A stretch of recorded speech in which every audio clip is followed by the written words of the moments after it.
Graduation তো শেষ, এখন কি করার কথা ভাবছো? ব্যবসা। আমি অলরেডি একটা ব্যবসা শুরু করেছি, খুব ভালো যাচ্ছে আলহামদুলিল্লাহ। ব্যবসা? কিন্তু এটা তো কোনো ফিউচার নেই, খুবই রিস্কি। কারো কপাল খোলে, আবার কারো কপাল খোলেই না। চাটা খেয়ে যেও। আঙ্কেল আমাদের শেষ, তোমার সাথে আমার কথা শেষ।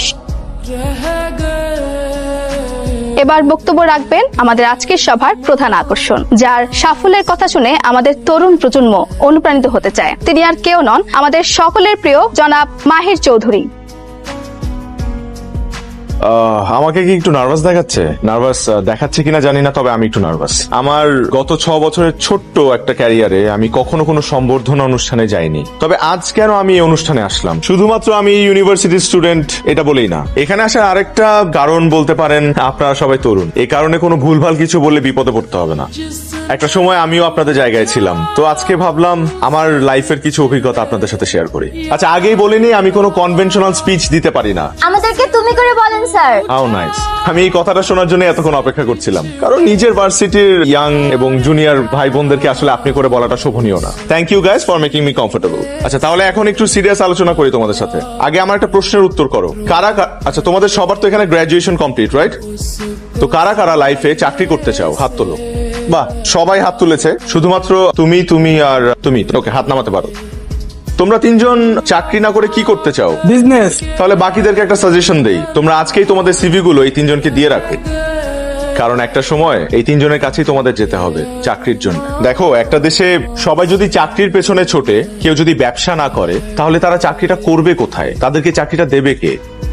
সরকারের পক্ষে তো সবাইকে সরকারি চাকরি দেওয়া পসিবল না। দেশে যত বেশি ব্যবসা হবে, তত বেশি কর্মসংস্থান হবে এবং তোমরা ভালো ভালো চাকরির সুযোগ পাবে। তারপর আমি খেয়াল করেছি যে সবার একটা ভ্রান্ত ধারণা আছে যে বিজনেস করলে বড়লোক হওয়া যায়, বা মানুষ ব্যবসা করে শুধুমাত্র বড়লোক হওয়ার জন্য, কিন্তু বিষয়টা কিন্তু তা নয়। ব্যবসা না করলে নতুন আইডিয়াস জেনারেট হবে না, আর নতুন আইডিয়াস জেনারেট না হলে দেশের ইকোনমি বা দেশকে উন্নয়নের শীর্ষে আমরা নিয়ে যেতে পারবো না। তো এই কারণে বলছি যে সবাই চাকরি করো না, মাথা থেকে ভূত ছেড়ে ফেলো, উদ্যোক্তা হও। ওকে, থ্যাংক ইউ। স্যার, কিছু বলতে চাই। হ্যাঁ, বলো না। আমরা আসলে আপনার সাকসেসের গল্পটা শুনতে চাই। এই পর্যায়ে পৌঁছানোর পিছনে আপনার স্ট্রাগলের গল্পটা আমরা একটু জানতে চাই। আমার গল্প? মাহির, লেখাপড়া তো শেষ করছো, এখন কি করবা ভাবছো কিছু? নাকি ওই ব্যবসাতে আটকায় থাকবা, না চাকরি বাকরি কিছু করবা? আব্বা, মানে হুদাই চাকরির কথা কেন বলো? আমি তো চাকরি করবো না, প্রথম থেকেই বলে আসতেছি আমি ব্যবসা করবো, উদ্যোক্তা হবো। আর এই চাকরি বাকরি আমার যে হবেও না। ব্যবসায় কিন্তু রিস্ক আছে, ব্যবসায় রিস্কের মধ্যে আমি আমার ছেলেরা যাইতে দিব না। ওর যেটা মন চায় ওইটা কর। কি ব্যবসা করবা কিছু ভাবছো? মানে রিসার্চ চলতেছে, কিছু মাথায় আসলে তোমাদের জানাবো। আচ্ছা, রিসার্চ করো। কি হলো, মুরগিটা দিলা না? ও আনতেছি। দেখো, তোমার যেটা ভালো লাগে সেটা করো। শোনো, আমার কাছে কিন্তু সেভিংস 12 লাখ টাকা আছে, এর বেশি পুঁজি কিন্তু আমি দিতে পারবো না। এটা তোমার জন্য রাখা, তোমার মা কিন্তু জানে না। হ্যাঁ, রিসার্চ করো। কি ব্যাপার, কি কইতেছিলা তোমরা? না, কিছু না, কইতেছিলাম যে ব্যবসা তো রিস্ক, তাই না? তুমি তো আবার পছন্দ করো না, ঠিক কইতেছিলাম। হ্যাঁ ঠিকই, আমি কিন্তু চাই না যে আমার পোলা ব্যবসা করুক। খুব টেনশন আছে রে। কেন? ওদিন একটা কোম্পানিতে পরীক্ষা দিচ্ছিলাম না, কালকে ওইটা ফাইনাল ইন্টারভিউর জন্য ডাকছে। কারা ডাকছে তোরে? হ্যাঁ। এটা তো গ্রেট নিউজ। তোর মতো একটা পোলা ফাইনাল ইন্টারভিউর কল পাইছে, তুই বুঝতেছস? ফাইজলামি করতেছস আমার সাথে? ফাইজলামি না করে কিছু টিপস দে ভাই। টিপস? ভালো জামা কাপড় পরে যাবি, একটা হোয়াইট শার্ট পরবি, একটা ব্ল্যাক প্যান্ট পরবি, ইন করবি, চুলটা এত স্টাইল করিস না, একটু সিদ্ধি করিস এক সাইডে, আর হইতেছে কনফিডেন্ট থাকবি, মানে যাই জিজ্ঞেস করবে কোনোভাবে নার্ভাস হওয়া যাবে না, বুঝছিস? আর সব থেকে ইম্পর্টেন্ট যেটা হচ্ছে, কিছু কমন কোশ্চেন আছে, ওগুলোর আনকমন উত্তর দিবি। আনকমন উত্তর কিরকম বল না আমাকে। এগুলো তো বলা যাবে না, এগুলো তো বলতে গেলে খাওয়াইতে হবে। আচ্ছা, আমি পরে খাওয়াবো, বল। ধর, ইন্টারভিউ বোর্ডে একটা লোক তোরে তার ঘড়িটা খুলে দিয়ে বললো মেজাজ খারাপ। বাবা আমার বিয়ে নিয়ে খেপছে। Wow, congratulations. আচ্ছা আচ্ছা, রাগ করতেছো কেন? ফাইজলামি করছি একটু। সবসময় না সব ফাইজলামি ভাল লাগে না, বি সিরিয়াস। আচ্ছা ঠিক আছে, সিরিয়াস বলো, কি হয়েছে? বললামই তো।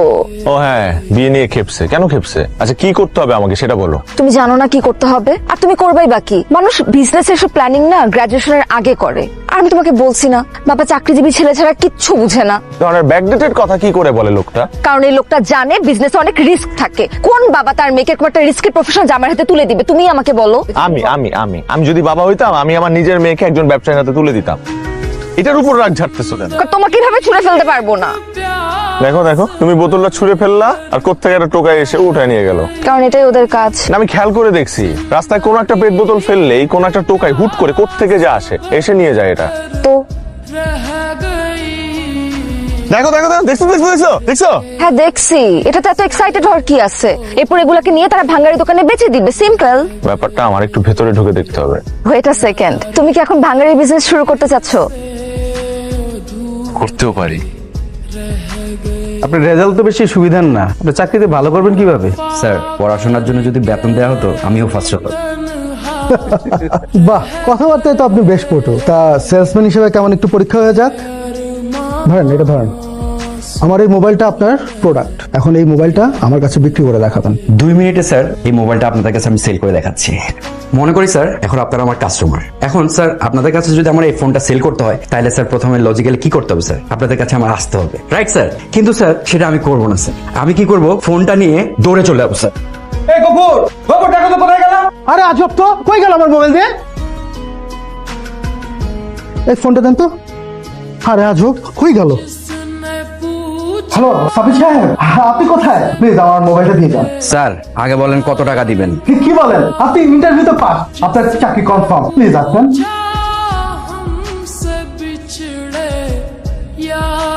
মাহির কি করতেছো তুমি? মাহির বসো। মাহির আমি বসতে বলছি, বসো মাহির। কি চলতেছে তোমার মাথায়? এই বিজনেসে সাপ্লাই চেনটা খোঁজার চেষ্টা করতেছি, মানে কোত্থেকে কি কেমনে কি।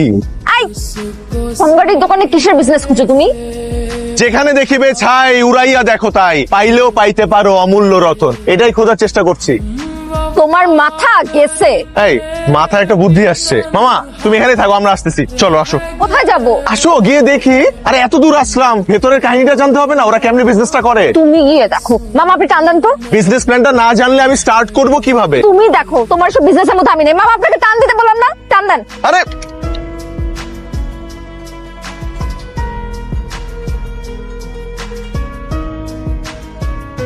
কিউজু ভাই, আসসালামু আলাইকুম। ওয়ালাইকুম আসসালাম। আপনি এখানের? জি আমি এখানে। আচ্ছা, আমি একটু জানতে চাচ্ছিলাম যে আপনাদের বস কি করে, মানে এই ফ্যাক্টরি বস কোথায় বসে? বস তো বসের রুমেই বসে। ও, তাহলে আমাকে একটু রুমে নিয়ে চলেন, আমি তো ওনার সাথে কথা বলবো। আসলে আমিও ব্যবসায়ী তো, মানে ব্যবসা করতে চাই আর কি। তারপর মাই সাহেব কেমন দেখলেন তোমার ফ্যাক্টরি? ভাইয়া যা দেখলাম সব নতুন দেখলাম, মানে এগুলো আগে কখনো দেখি নাই। আসলে ভাইয়া আপনার কাছে আমি আসছি কৌতূহল নিয়ে। বুঝতে পারছি, আর কৌতূহল থাকাটাই স্বাভাবিক। এই দেখুন, আপনারা দৈনন্দিন যেসব বোতল, প্লাস্টিকের বোতল ব্যবহার করে ফেলে দেন, আমরা ওটাকে বলি পেট বোতল। আর ওটা থেকে আমরা যে ফরম্যাটটা আনি এটাকে বলি পেট ফ্লেক্স। জানেন এই পেট ফ্লেক্স বিশ্বের বিভিন্ন দেশে রপ্তানি করে আমরা একটা হেলদি পরিমাণে বৈদেশিক মুদ্রা উপার্জন করি। এক্সপোর্টও হয় এগুলা? তবে আমরা কিন্তু এই পেট ফ্লেক্সটা বাইরে রপ্তানি করে আমাদের পরিবেশটাকে ভীষণ ঝুঁকির হাত থেকে বাঁচাচ্ছি। আপনি দেখেন, আমরা যদি এই ব্যবসাটা না করতাম তাহলে এই যে এত এত বোতল এগুলি কোথায় যেয়ে জমা হতো? বুড়িগঙ্গায়। রাইট, তাহলে পরিবেশের কি ভয়াবহ অবস্থা হতো একবার ভেবে দেখুন তো। ভাইয়া আমি যদি এই বিজনেসটা করতে চাই, আপনি কি আমাকে হেল্প করবেন? অফকোর্স হেল্প করবো। Finally I have found my business plan. কিসের বিজনেস? এখন তো বলবো না। বন্ধু এখন আর কেউ আটকাতে পারবে না। থ্যাংক ইউ বন্ধু, থ্যাংক ইউ। কি থ্যাংক ইউ কেন? আরে বেটা তোর কারণে তো আমার চাকরিটা হয়েছে, তোর প্ল্যান কাজ করে গেছে বন্ধু। মাহির আবার তোকে কি আইডিয়া দিল? কমন কোয়েশ্চেনে আনকমন উত্তর, বুঝোস নাই? ইন্টারভিউ বোর্ডে সেল দিস আইটেম টু একটা কোয়েশ্চেন আছে না, ওটা জিজ্ঞেস করলে কি করতে হয় আমার বন্ধু আমাকে সব শিখাই দিচ্ছে। এই তুই কি পাগল হয়ে গেছিস? আমি তো জোক করছি তোর সাথে। সিরিয়াসলি ওটা জোক ছিল? হ্যাঁ ওটা ওয়ার্ক করছে বাবা, ওটা ওয়ার্ক করছে, ওটার কারণে তো আমি চাকরিটা পাইছি। মানে ওটা খাইছে? হ্যাঁ। Congrats man. বল তুই কি খাবে বল, এখন তোরে খাওয়াবো। চল। দোস্ত আজকে যেতে পারবো না, আজকে আমার অনেক কাজ। কি কাজ? তুই জানিস না আমাদের মাহির স্যার তো বিজনেস স্টার্ট করতেছে। ফাইনালি কংগ্রেস বন্ধু, আজকে আমাদের দুইজনের খুশির দিন। 3 জনের। আচ্ছা এখানে 50,000 আছে, এটা নেন, আর বাকি টাকা আমি ব্যাংকে দিয়ে দিতেছি। মাল পৌঁছানোর লগে লগে পাই যাবেন। ঠিক আছে। হ্যাঁ সাবির, মাহির কোথায়? ফোন ধরতেছে না কেন? কতক্ষণ ধরে ফোন দিতেছি। আচ্ছা ঠিক আছে। হ্যালো মাহির কি ব্যাপার, ফোন ধরতেছো না কেন? আরে আমি তো কাজের মধ্যে ব্যস্ত। একটা নতুন ব্যবসা শুরু করলে কত ঝামেলা, তুমি তো বুঝবা না। এখন পর্যন্ত জানলামই না কিসের বিজনেস করতেছো। শোনো, আর একটা সপ্তাহ অপেক্ষা করো, উদ্বোধনের দিন তোমার নিয়ে এসে একবারে সারপ্রাইজ দিব। ঠিক আছে রাখি তাহলে, আমি ওই ট্রেড লাইসেন্স করতে যাবো একটু পর। আপনার অফিস তো কমার্শিয়াল অ্যাড্রেসে না, এই ঠিকানায় আপনি লাইসেন্স পাবেন না। ভাইয়া কমার্শিয়াল স্পেসে তো অনেক ভাড়া, আমি তো নতুন উদ্যোক্তা, এত টাকা দিয়ে এত বড় জায়গা ভাড়া নেওয়ার মতো আমার সুযোগ নাই। তাহলে তো আপনি লাইসেন্স পাবেন না। আইন ইজ আইন। তার মানে কি আমাদের মতো নতুন উদ্যোক্তারা ব্যবসা করবে না? শোনেন, আপনাকে একটা বুদ্ধি দিই, পরিচিত কারো কমার্শিয়াল জায়গা দেখিয়ে লাইসেন্স করে নিন। আপনি ওই জায়গাতে বলেই ব্যবসা করবেন, কিন্তু আপনার ঠিকানা হবে আপনার বন্ধুর অফিস। প্রথমে 2 নম্বরে দিয়ে শুরু করতে হবে ভাই। আর অনেকেই তো তাই করছে। আইন তো মেনে চলতে হবে নাকি? এক আইন মানতে গিয়ে আমার আরেকটা বেআইনি কাজ করতে হবে, মানে ভুয়া অ্যাড্রেস দিব আমি। ফ্রিতে বুদ্ধি দিলাম, পছন্দ হলে নেন, নাহলে যান। তুমি কোনো চিন্তাই করো না, তোমার লোন হয়ে যাবো। যেখানে আমি আছি 100% লোন হয়ে যাবো, খালি একটু সিস্টেম হইতে আগে বাড়লেই হয়ে যাবে। কি মানে ওই সিস্টেম মতো আগে বাড়লেই তোমার লোনটা হয়ে যাবে। ভাই আমি কোনো সিস্টেমে আগে বাড়তে চাই না, আমি লিগ্যাল ওয়েতে আগে বাড়তে চাই। যদি লিগ্যালি আপনি আমাকে লোনটা দিতে পারেন তাহলে বলেন, আমি নিব, নাহলে আমি বসে থাকবো, ছোট থেকে শুরু করবো, অপেক্ষা করবো ভাই। তাও এইসব অবৈধভাবে আমি কিছু চাই না। সিস্টেম কিন্তু বেশি না, 5%, মানে সামান্য। ভাই প্লিজ আপনি আপনার সিস্টেম নিয়ে থাকেন, দরকার নেই আপনার লোন আমার। আমি তোর ব্যবসার উদ্বোধন নিতে যাবো না। এত লেখাপড়া করে হাসি কিনা ভাঙ্গারির ব্যবসা। দাঁড়িয়ে রইলি কেন, শুরু কর। বাবা আমার 2 মিনিট সময় দাও, একজনের আসার কথা। আচ্ছা তাড়াতাড়ি তাড়াতাড়ি। বাবা ও হচ্ছে মারিয়া। আসসালামু আলাইকুম। ইসলাম। এটাই তোমার সারপ্রাইজ ছিল? কেন তুমি খুশি হও নাই? হ্যাঁ।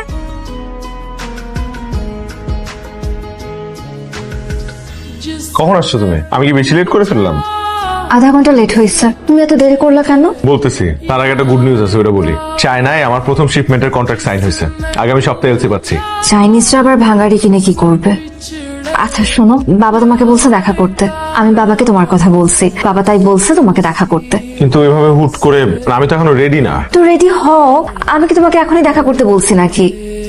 প্রতি সপ্তাহে বিয়ের সম্বন্ধ আসে, আমি আর কত মানা করব বলো? তাই আমি বাধ্য হয়ে তোমার কথা বাবাকে বলে দিচ্ছি। তুমি প্লিজ বাবার সাথে দেখা করে কথা বলো, প্লিজ। আচ্ছা।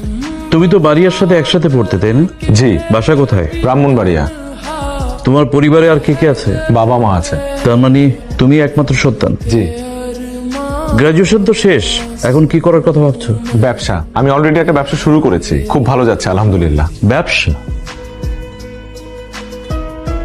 কিন্তু এটা তো কোনো ফিউচার নেই, খুবই রিস্কি। কারো কপাল খোলে, আবার কারো কপাল খোলেই না। এনিওয়ে, কি ব্যবসা করার কথা ভাবছো? পেটফ্লেক্স এক্সপোর্টের বিজনেস। পেটফ্লেক্স মানে হচ্ছে, জানি পেটফ্লেক্স কি জিনিস আমি জানি।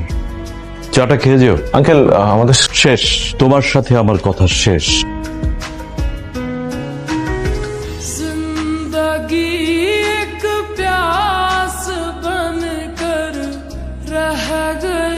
এরপর পুরো ঘটনায় নিজের মধ্যে একটা জেদ কাজ করা শুরু করলো।